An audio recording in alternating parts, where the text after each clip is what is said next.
Doctor Baba Saheb Ambedkar open university.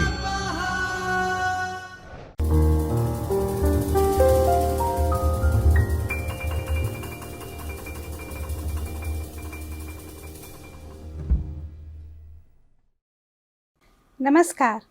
Doctor बाबा Saheb Ambedkar open university के चैतन्य studio से इस आभासी कक्षा में आप सभी का बहुत बहुत स्वागत है। एमए हिंदी के विद्यार्थियों के लिए, प्रथम वर्ष के विद्यार्थियों के लिए MHD 6 जो उनका चौथा प्रश्न पत्र है, हिंदी भाषा और साहित्य का इतिहास, उसके प्रथम खंड हिंदी साहित्य के इतिहास की भूमिका और आदिकाल पर आजकल हम चर्चा कर रहे हैं। इसकी कई कक्षाएं पहले भी हो चुकी हैं।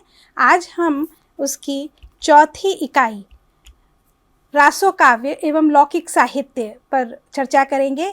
आज की इस व्याख्यान में हम रासो काव्य को केंद्र में रख कर के चर्चा करेंगे और इसकी अगली कक्षा में हम लौकिक साहित्य पर बातचीत करेंगे।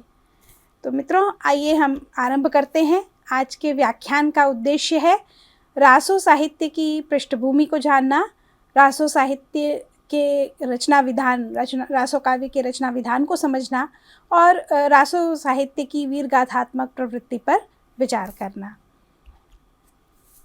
रासो साहित्य की पृष्ठभूमि के रूप में हम इस बात पर विचार करेंगे कि क्यों रासो साहित्य लिखा गया या क्या स्थितियां थीं। तो उस समय मित्रों, जो बड़े राज्य थे, गुप्त राज्य का ह्रास हो चुका था। रासो साहित्य जो मुख्य रूप से मिलता है तो वो कुछ 10वीं 11वीं 12वीं शताब्दी पर में मिलता है।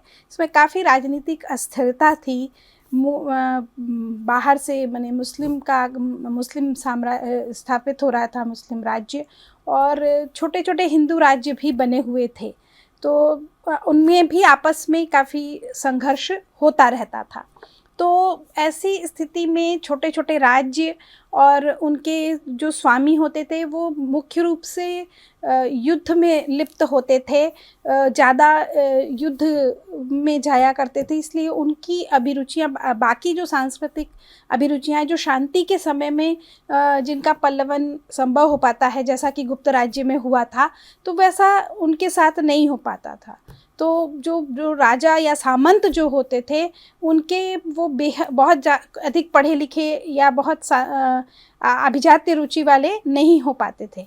और उनके ही राज्य कवियों को, आरंभ से ही जो कवियों को धन मिलता था वो राज्याश्रय से ही मिलता था। राजा के दरबार में ही कवि होते थे। जो लोक जीवन में कवि जो होते थे वो लोक कवि होते थे। वो तो लोग आपस में मिलके ही रचनाएं कर लेते थे। लोक साहित्य या लोक गीत की जो रचना शैली है वो सामूहिक एक अभिव्यक्ति हुआ करती थी। तो वो परंपरा अलग थी। उस परंपरा के विषय में हम अगले चरण में पढ़ेंगे, अगले व्याख्यान में जानेंगे। लेकिन यहाँ जो रासो साहित्य है वो राज्याश्रय में फलित हुआ। और राज्याश्रय में अब भी इस समय कवियों का मुख्य काम क्या रह गया? वस्तुतः कवि भी नहीं, वो चारण ज़्यादा कहलाए। चारण जो कि राजा की प्रशंसा करते हैं और जो अपने आश्रयदाता की प्रशंसा करते हैं, और वो पूरे अपनी जो रचना है उसका उद्देश्य रखते हैं कि राजा का अधिकाधिक गुणगान हो और उनका उत्साहवर्धन हो, वो युद्ध के लिए प्रेरित हों, इत्यादि इत्यादि। तो इसमें इन जो ये रासो साहित्य रचित हुआ वो मुख्य रूप से आश्रयदाता राजाओं के गुणगान के लिए और उनके पराक्रम और प्रेम, दो चीज़ों को पर ज़्यादा बल होता था। और इस तरह का वो रचना हुई, वो सारी रासो साहित्य की रचना हुई। रासो साहित्य गा करके सुनाया जाता था और इस रूप में वो कई बार लोगों तक भी पहुंचता था। राज दरबार में गायन के अतिरिक्त वो सेना के सामने भी गायन होता था कई बार, जिसमें कि बहुत तरह के लोग होते थे, समाज के सभी वर्गों से लोग होते थे।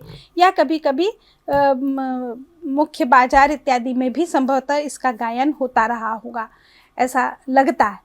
तो लेकिन फिर भी जो रचना होती थी वो मुख्यतः राजा केंद्रित हुआ करती थी। तो इसमें जैसा कि हमने बताया कि राजाओं और सामंतों की अभिरुचि को संतुष्ट करना था इसका उद्देश्य इस रासो साहित्य का, और उसमें उनकी रुचि के अनुसार ही वीर और श्रृंगार रस की अधिकता दिखाई पड़ती है। जो प्रमुख रासो काव्य रचित मिलते हैं हमें, हो सकता है इससे ज़्यादा भी हो रचे गए हों, पर जो मुख्य रूप से मिलते हैं जिनकी सूची विद्वानों ने बनाई है तो वो उनके नाम हम देख लें। खुमाण रासो है, दलपति विजय 9वीं सदी के हैं ये, राजस्थानी इसकी भाषा है और प्रमुख रस वीर है। खुमाण रासो और आचार्य रामचंद्र शुक्ल जब अपना इतिहास लिख रहे थे उस समय खुमाण रासो उन्हें नहीं मिला था, तो इसलिए वो बीसल देव रासो को रासो काव्य की पहली रचना मानते हैं, तो जो कि 1212 में रचित हुई थी, नरपति नाल्ह ने रचना की थी। श्रृंगार इसका प्रमुख रस है। परमाल रासो एक बहुत ही महत्वपूर्ण रासो है जिसका आल्हा खंड ही अधिक प्रचलित है या प्रकाशित हुआ है। ये जगनिक का काव्य, जगनिक इसके रचयिता है, 1230 में रचा गया था और वीर इसका मुख्य रस है। पृथ्वीराज रासो जो कि सबसे प्रसिद्ध रासो है, रासो कहने से पृथ्वीराज रासो का ही ध्यान सबसे पहले और सबसे ज़्यादा आता है, और इसके रचयिता चंद्रबरदाई है। शुक्ल जी ने बताया है कि ये पहला महाकाव्य इसको माना जाना चाहिए, और चंद्रबरदाई पहले महाकवि, और व्यापक रूप से इसकी स्वीकृति भी है। इसकी भाषा डिंगल है।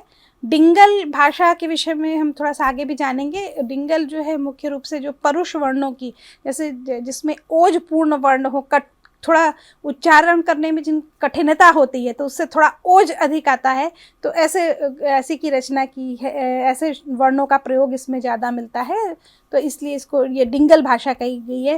राजस्थानी में थोड़ा अपभ्रंश का मिश्रण है, माने अपभ्रंश चल रही थी, देखिए अपभ्रंश से बढ़ रही थी आगे भाषा।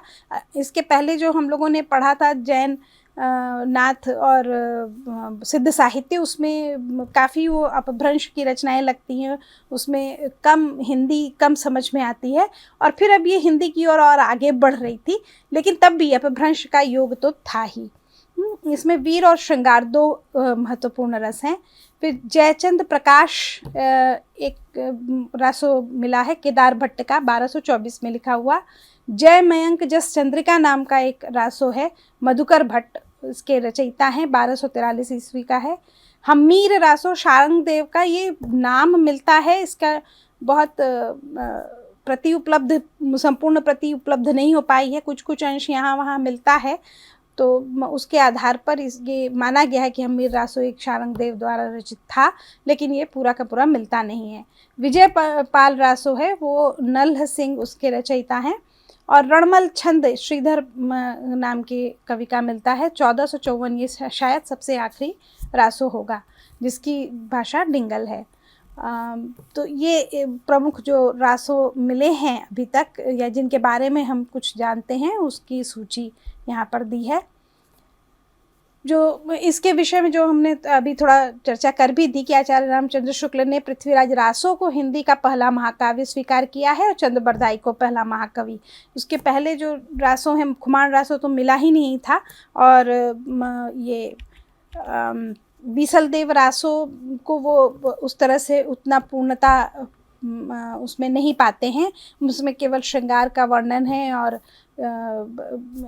बाकी काफ़ी अंश छूट गए। महाकाव्य जो संस्कृत महाकाव्य परंपरा है, उसके जो नियम है, उसके जो एक रूढ़ी बनी हुई है कि महाकाव्य में ये होना चाहिए, वो पृथ्वीराज रासों में सबसे ज़्यादा मिलते हैं। बीसल देव रासों में एकांगी हो गया है वो श्रृंगारिक केवल होने से, तो इसलिए उसको न मान करके पृथ्वीराज रासो को माना है। परमाल रासो जो है वो शुक्ल जी का मानना है कि वो लोक गाथा में ज़्यादा है। आल्हा जो है वो काफ़ी बाद तक अब आज तक गाया जाता है वस्तुतः उत्तर भारत के बहुत सारे क्षेत्रों में, तो ये उसको लोक परंपरा का काव्य उन्होंने ज़्यादा माना है, और उसमें भी केवल वीर रस है।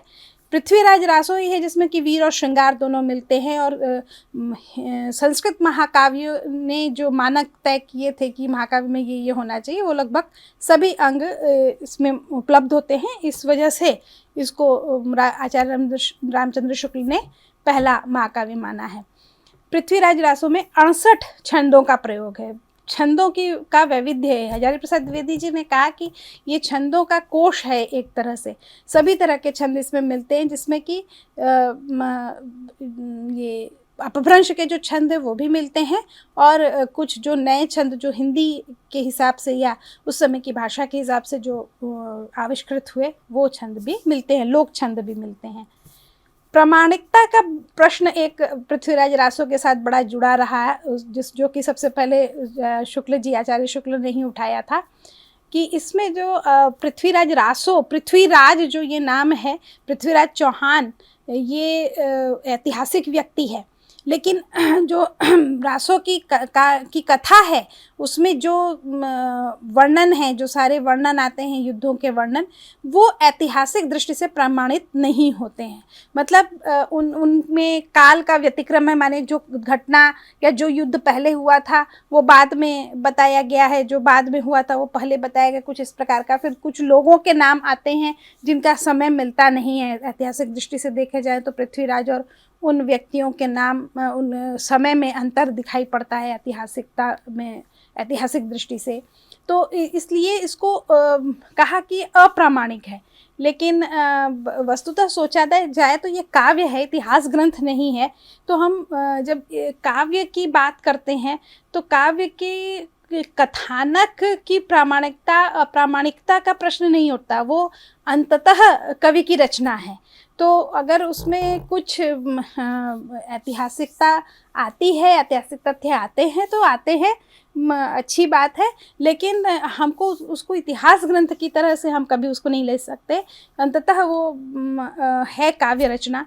तो इसलिए मेरे हिसाब से तो प्रामाणिकता का प्रश्न कुछ बनता नहीं है। ये व्यर्थ का विवाद एक चला है, लेकिन है इसके विषय में अगर आप पढ़ना चाहें तो ग्रंथ हैं। माने सबसे पहले तो आप आचार्य रामचंद्र शुक्ल जी का जो हिंदी साहित्य का इतिहास है वो पढ़ सकते हैं। उसके बाद अन्य जो इतिहास ग्रंथ है उनमें भी इसकी चर्चा है। आपकी जो पाठ्य पुस्तक है, आपका जो स्वाध्याय सामग्री आपको प्राप्त हुई है, उसमें भी कुछ इसकी चर्चा है, तो आप उसमें देख सकते हैं। मैं समझती हूँ कि इसमें प्रामाणिकता का प्रश्न होना ही नहीं चाहिए, एक तो उसके काव्य ग्रंथ होने के कारण ही, दूसरा जो है जो रासो काव्य का गठन है, जिसके विषय में हम अभी आगे देखेंगे, वो एक समय में पूरा नहीं हो गया, वो मौखिक रूप से चलता रहा और उसमें परिवर्तन होते गए। और ये जो लिखित रूप भी जो हमें मिलता है, जो आज प्रति हमें उपलब्ध है, वो कहा नहीं जा सकता है कि मूलतः ये जब लिखा गया होगा तब का ही है या बहुत बाद में लिखी गई। तो इसलिए वो इसका विकास जो हुआ है वो मौखिक परंपरा में इसका विकास हुआ है, और बहुत संभव है कि ये एक तरह से लोकनाट्य के रूप में रहा हो। मतलब जब निश्चित रूप से जब ये गाया जाता रहा होगा तो कुछ न किसी तरह के आंगिक अभिनय के साथ कुछ न कुछ थोड़ा एक्शन करके ये गाया जाता होगा, और वो पंडवानी जैसा या उसी टाइप का कुछ एक स्वरूप बनता होगा। और उसमें जैसे आप पंडवानी अगर आपने देखा होगा, तीजन बाई उसकी सबसे महत्वपूर्ण थी कलाकार, तो उनका अगर कभी आपको अवसर मिला हो, आपने देखा हो, तो वो मुख्य कथा तो कहती ही थी, प्रासंगिक कथाएं भी उसमें बीच बीच में डालती जाती थी, जो उस समय वर्तमान समय से भी जुड़ी हुई चीज़ें होती थी, उसके विषय में भी छद्म रूप से वो कहती थी, उस पर टिप्पणियाँ भी आ जाती थी कई बार। तो ये एक लोक गायन का या लोक माने एक प्रस्तुति का तरीका होता था कि उसमें स्थानीय तत्व, समसामयिक तत्व उसमें डाले जाएं, और वो ऐसा किया जाता रहा होगा। तो पृथ्वीराज रासो का जो स्वरूप बना है, वैसे भी उसके बृहत्तम, बृहत, लघु और लघुतम संस्करण, ऐसे 4 संस्करण मिलते हैं। तो उसमें उसके आधार पर भी हम कह सकते हैं कि ये इसका विकास धीरे धीरे हुआ था। तो उसमें ऐतिहासिकता ढूंढना ही एक तरह से बेमानी है, कोई अर्थ नहीं रखता है। तो प्रामाणिकता के प्रश्न को हम यहीं छोड़ते हैं, आप चाहे अपनी रुचि से पढ़ सकते हैं। शुक्ल जी ने बीसल देव रासो को वीर काव्य का पहला ग्रंथ माना है परंपरा का।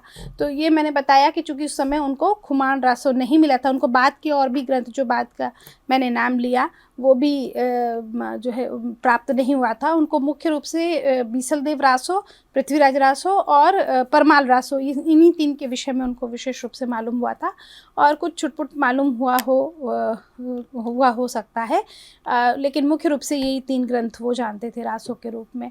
और बाद में बहुत सारे रासों की खोज हुई है, तो उसके हिसाब से चूँकि खुमान रासो उनको नहीं उतना पता था, तो इसलिए उन्होंने बीसलदेव रासो को ही पहला ग्रंथ माना है। ये महत्वपूर्ण ग्रंथ है। खुमान रासो की अपेक्षा बीसलदेव रासो अधिक सुगठित है, और ये श्रृंगारिक काव्य है। इसमें 12 मासा का सबसे पहले उपयोग, जो एक रूढ़ी है रासो काव्यों की, एक रूढ़ी है 12 मासा, जिसमें कि सामान्य रूप से 12 महीनों के माध्यम से नायिका की विरह व्यथा कही जाती है। तो ये लगभग सभी रासों में मिलता है, तो ये सबसे पहले बीसलदेव रासों में ही मिलता है। परमाल रासो जो है, उस जैसा बताया कि आल्हा खंड ही प्रचलित है, और लोक गायन के रूप में ये होता है, लोकगीत के रूप में। ये आल्हा के नाम से ही उत्तर भारत के तमाम क्षेत्रों में ये आज भी गाया जाता है, आल्हा गाया जाता है। अब धीरे धीरे ये परंपरा लुप्त हो रही है, लेकिन फिर भी अभी भी कहीं ना कहीं कुछ थोड़ा बहुत बचा हुआ है। अब हम रासो साहित्य का रचना विधान पर एक नज़र डाल लें, तो इसमें सबसे जो बात यह है कि कथानक रूढ़ियाँ हैं इसकी, जो माने कथानक का विकास होता है, उसमें कुछ चीज़ें निश्चित रूप से आती हैं। तो जैसे शुक शुकी संवाद, माने 2 लोगों का, 2 पात्रों का संवाद, और ये सामान्यतया पशु या पक्षी होते हैं, उसमें भी शुक शुकी संवाद सबसे अधिक प्रसिद्ध है। ये पृथ्वीराज रासो में शुक शुकी संवाद है, और हजारी प्रसाद द्विवेदी जी का मानना है कि मूल रूप से ये शुक शुकी संवाद के रूप में ही पृथ्वीराज रासो लिखा गया होगा, बाद में उसमें और चीज़ें ऐड होती गई, जुड़ती चली गई। नायिका का नक्षिक सौंदर्य वर्णन लगभग सभी रासों में आपको मिलेगा। फिर बिना मिले मात्र गुण श्रवण या चित्र दर्शन, ये संस्कृत काव्य की भी परंपरा रही थी। तो नायक नायिका एक दूसरे को देखते नहीं थे, बस उनके माने कोई, जैसे ये शुक शुकी में से ही कोई या दूसरा कोई जा करके उनका वर्णन करता था, जैसे नायक से नायिका का या नायिका से नायक का। तो उसी को सुन करके, उसके वर्णन को सुन करके, या कहीं से कहीं कोई चित्र मिल गया तो उस चित्र को देख करके वो प्रेम उत्पन्न हो जाता था नायक नायिका के बीच में। तो ऐसी रूढ़ी संस्कृत काव्यों में भी मिलती है। नल दमयंती की कथा में मिलती है, जहाँ पर हंस नल से दमयंती के सौंदर्य का वर्णन करता है और नल आसक्त हो जाता है दमयंती के प्रति। फिर बाणासुर की कन्या उषा और अनिरुद्ध की जो कथा है, उसमें भी ये होती है। उषा जो है वो स्वप्न देखती है, स्वप्न में अनिरुद्ध को देखती है और उसका चित्र बनाती है, और तो ये उससे फिर प्रेम उत्पन्न होता है। तो इस तरह का जो है बिना देखे बिना मिले जो है एक दूसरे का सुन करके केवल उससे प्रेम उत्पन्न होना, ये रूढ़ी लगभग सभी रासो काव्य में मिलती है।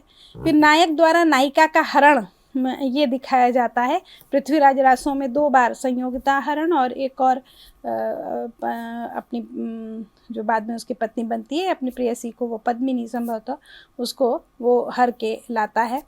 फिर विवाह पूर्व दैवत पूजन के लिए नायिका जाती है, जिससे जब उसकी नायक से भेंट होती है, तो जिसका कि तुलसीदास जी ने अपने रामचरितमानस में भी उपयोग किया है। सीता जी जो जाती हैं वाटिका में देवी पार्वती की आराधना करने, और तब राम से उनकी भेंट होती है।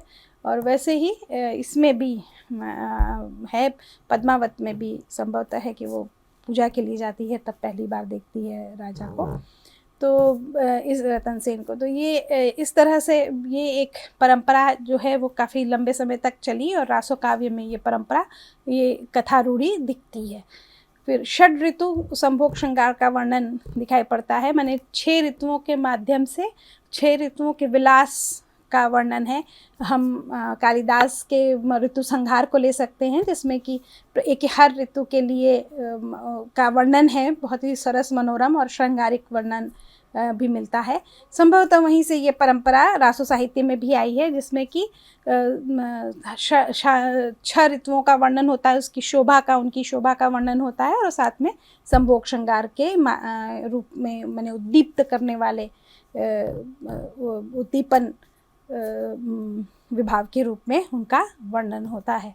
तो ये षड ऋतु वर्णन पृथ्वीराज रासो में भी मिलता है, जिसमें कि वो जब युद्ध के लिए प्रयाण करने के पूर्व सभी रानियों से मिलते हैं, और हर रानी के वहाँ एक एक ऋतु क्या वो रानी वर्णन करती है, और उस ऋतु में वो वहीं रुक जाते हैं। तो इससे 6 ऋतुएं वो बिता करके, पूरा 1 साल बिता करके, और तब फिर वो अपना आगे का कार्यक्रम करते हैं। तो उसके माध्यम से वो एक तरीका है, एक रूढ़ी है कि उस तरीके से उस वर्णन उसमें आ जाए। इसी तरह से 12 मासा विरह वर्णन भी होता है। जो नायिका है वो नायक के चले जाने पर फिर हर महीने पूरे 1 साल तक विरह का माने विरह का दुख भोगती है, और हर महीने के अलग अलग दुखों का वो वर्णन करती है। तो ये भी एक रूढ़ी है जिसके तहत वर्णन हुआ करता है। बीसल देव रासों में इसका है, पहली बार बताया ही कि पहली बार बीसल देव रासों में इसका प्रयोग हुआ, और उसके बाद फिर सभी काव्यों में, बाद के बहुत सारे काव्यों में ये मिलता है। यहाँ तक कि पद्मावत, जैसे कि पद्मावत में भी ये दिखाई पड़ता है। कथात्मक जो संरचना है, इसका ढांचा है रासो काव्य का, वो मूल रूप से प्रबंधात्मक होता है। या हालांकि कुछ मुक्तक भी मिले हैं, मुक्तक रीति से भी इस तरह की रचनाएं हुई हैं, तो लेकिन आम तौर पर जो है बीसल देव रासो हो या परमाल रासो हो या पृथ्वीराज रासो हो, ये सभी प्रबंधात्मक हैं। इसमें गीतात्मकता है, जैसा हमने कहा कि ये गायन के रूप में गाया जाता था, तो इसमें सभी में ये तो निश्चित विशेषता है कि गीतात्मकता होगी ही। श्रृंगार और वीर रस की प्रधानता होती है। छंदों का वैविध्य होता है, जैसा कहा कि पृथ्वीराज रासों में कुल 68 छंद मिलते हैं, जिसमें कि छप्पय, दूहा, तोमर, त्रोटक, गाहा, आर्या, आल्हा, ये सारे छंद लौकिक माने लोक छंद हैं या नए बनाए हुए छंद हैं। फिर जो अपभ्रंश से आए हैं वो है दूहा, रोला, उल्लाला और कुंडलियाँ, ये अपभ्रंश से आए हैं छंद। तो सभी अपभ्रंश से आए हुए छंद और लोक छंद, इन सब को लेकर के रासो साहित्य की रचना हुई है। परमाल रासों में विशेष रूप से आल्हा छंद का प्रयोग हुआ है, और पूरा परमाल रासो आल्हा छंद में लिखा हुआ मिलता है। भाषा अगर हम देखें तो डिंगल और पिंगल 2 तरह की भाषा रासों के लिए निश्चित हुई है। डिंगल जो है वो राजस्थानी भाषा है, जिसमें कि अपभ्रंश का योग करके उसको विकसित किया गया है। उसमें कठोर वर्ण की अधिकता होती है, और जिसके कारण कि वीर रस प्रधान ओजपूर्ण काव्यों के लिए वो अधिक उपयुक्त बन जाती है। पृथ्वीराज रासों की जो भाषा है वो डिंगल है। प्रादेशिक बोलियों और ब्रज भाषा के योग से कोमल वर्णों से युक्त श्रृंगारिक भावनाओं को अभिव्यक्त करने के लिए पिंगल भाषा का विकास किया गया। बीसल देव रासों की भाषा पिंगल मानी जाती है। मित्रों, यहाँ हम अपना ये रासों के संबंध में अपना ये व्याख्यान समाप्त करते हैं। आप अपना अध्ययन करें, और यदि आपको कोई संदेह उत्पन्न होता है, आपके मन में कोई शंका आती है, कोई प्रश्न है, तो आप हमें इस ईमेल पर संपर्क कर सकते हैं baou.ma.hindi@gmail.com। मेल भेजते समय अपना प्रश्न लिखें, और साथ में ये सूचनाएं अवश्य दें, अपना पूरा नाम, अपना enrolment number, WhatsApp mobile number, अभ्यास केंद्र का नाम और कोड, ये आप ज़रूर लिखें और इसके साथ प्रश्न भेज दें।